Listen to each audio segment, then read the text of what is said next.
Աստվածաշնչյան ընթերցանություն ամեն առավոտ Չարլզ Սպերջեն հոկտեմբերի 3 Չէ որ նրանք բոլորն էլ սպասավորող հոգիներ են, ուղարկված սպասավորություն անելու նրանց,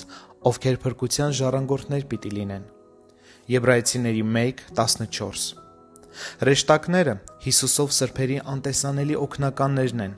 նրանք մեզ ձեռքերի վրա վեր կբարձրացնեն, որպեսզի մեր ոտքերը քարին չդիպչի։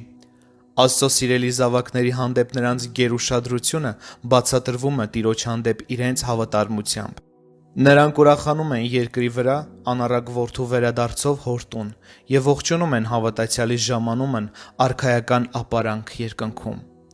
Աստվածաշնչյան ժամանակներում Աստծո զավակներն օրհնություն էին ստանում հրեշտակների հայտնվելու միջոցով, բայց մեր ժամանակներում ևս, թեկուզ մենք դա չենք տեսնում, երկինքը դեռևս բաց է, և Աստծո հրեշտակներն իջնում են, բարձրանում են մարդու որդու կողմից, որպեսզի այցելեն փրկության ժառանգորդներին։ Ծննդոց 28:12 Սերովբեները դեռ այցելում են երկրի զոհասեղանից վերցված այրվող ածուխներով, որպեսզի հպվեն սիրելի սրբերի շուրթերին։ Եթե մեր աչքերը բացվեին, մենք կտեսնեինք ձիերին ու կառքերը, որոնցից օգտվում են Տիրոջ ծառաները։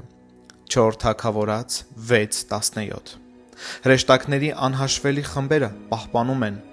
և պաշտպանում են թագավորական ժողովրդին։ Սփենսերի բանաստեղծական տողերը դրա վկայությունն են։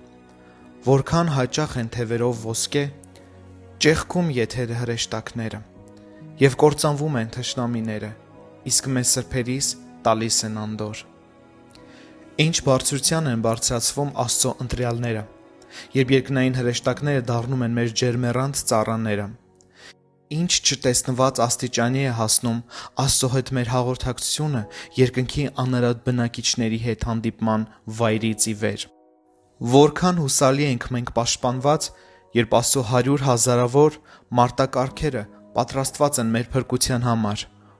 Ում ենք պարտական այս ամենի համար։ Թող հավիտյան մեզ համար թանկ լինի Տեր Հիսուս Քրիստոսը, քանի որ մենք նրա միջոցով ենք տեղ ստացել երկնքում իշխանություններից և ղեկավարություններից վեր։ Այդ նրա հրեշտակներն են զորք կազմում իրենից վախեցողների շուրջ։ Հենց նա է այն Միքայելը, որ ոչնչացրեց վիշապին։ Փառք տվեք ամենքդ այս առավոտ մեր Տեր Հիսուս Քրիստոսին։